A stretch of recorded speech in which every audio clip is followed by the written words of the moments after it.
আসসালামু আলাইকুম ওয়া রাহমাতুল্লাহ। ওয়ালাইকুম আসসালাম ওয়া রাহমাতুল্লাহি ওয়া বারাকাতুহু। জি বলেন।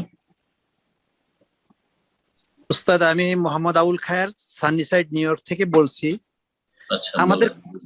আমাদের কমিউনিটিতে একটা মসজিদ আছে বাংলাদেশিদের মাধ্যমে পরিচালিত। হুম, হুম, তো আগে এই মসজিদটাতে তারাবি হতো 8 রাকাত। হুম, হুম, পরে নতুন কমিটি আসার পরে ওনারা শুরু করে দিল 20 রাকাত। তো আমি কমিটির একজনকে বললাম যে আপনারা কেন 20 রাকাত শুরু করলেন? তো হুম, ওনার উদ্দেশ্য হলো এখানে হানাফি ভাইয়েরা বেশি তুলনামূলক হুম, ভাবে, যারা কোরআন সুন্নাহ ফলো করে ওদের থেকে হানাফি ভাইদের সংখ্যা সংখ্যা বেশি। বেশি।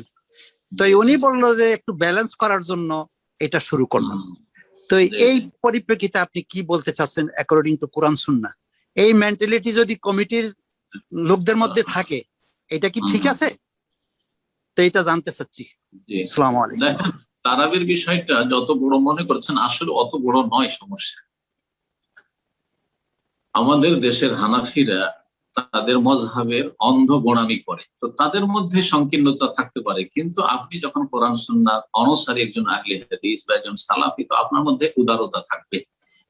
রিয়াকশন মূলক তাদের তাদের সাথে আমরা সংকীর্ণতা দেখাবো না। কেউ সংকীর্ণতা প্রকাশ করলে আমরা আমাদের উদারতায় আপন জায়গায় ঠিক থাকবো, আবেগী হব না। রাসূলুল্লাহ সাল্লাল্লাহু আলাইহি ওয়াসাল্লামের আমলি সুন্নত হচ্ছে ৮-৩-১১ রাকাত বেতর সহ ১১ রাকাত। আর এটা হচ্ছে সংখ্যার দিক থেকে। কোয়ালিটির দিক থেকে সেটা কয়েক ঘন্টার সালাত।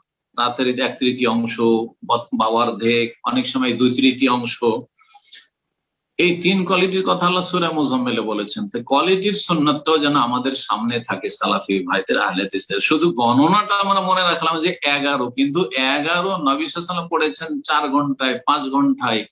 আর আধা ঘন্টাতে ১১ পড়বেন আর বললেন যে সব দিক থেকে সুন্নত হয়ে গেল, এইটাও আপনার অর্ধেকটা সুন্নত পালন করে।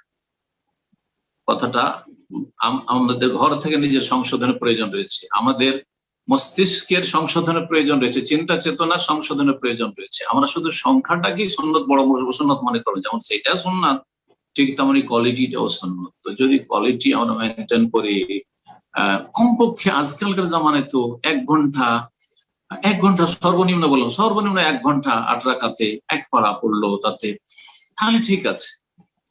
সবচেয়ে উত্তম ফরজ নয়, উত্তম হচ্ছে যে আপনি ১১ রাকাতই পড়বেন, কিন্তু যদি ২০ রাকাত পড়া হয় আপনার মসজিদে, আগে ৮ পড়তো, অসুবিধা নেই, জায়েজ আছে।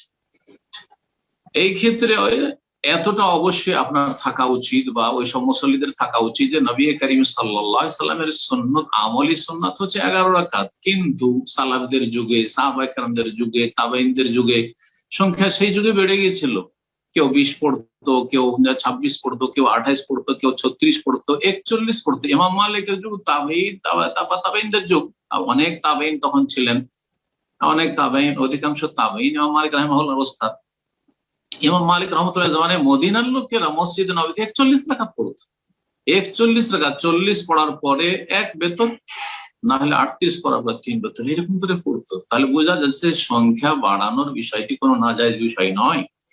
সুতরাং যদি আপনাদের মসজিদে ২০ পড়ে, আর সেখানে হানাফিরা যেহেতু তাদের মধ্যে সংকীর্ণতার গোঁড়ামিটা বেশি, আপনারা যদি ৮ পড়েন তো মসজিদ হয় মসজিদ দখল করার চেষ্টা করবে, আর না হলে মসজিদ থেকে আলাদা হয়ে যাবে, এই মসজিদে যাওয়া তাদের হারাম। কিন্তু আমাদের তো ২০ রাকাত পড়া হারাম নয়, আমাদের তো উদারত আছে আলহামদুলিল্লাহ, আমাদের ৪০ও পড়তে পারি। তো ২০ পড়া তো হারাম নয় আমাদের কাছে, ২৬ পড়া তো হারাম নয়, ৩০-৩৫ পড়া তো হারাম নয়, কোনো অসুবিধা নেই আমাদের জন্য। আর যদি আমাদের মনে হয় যে ৮ পড়ে চলে আসবো, তাও কোনো অসুবিধা নেই।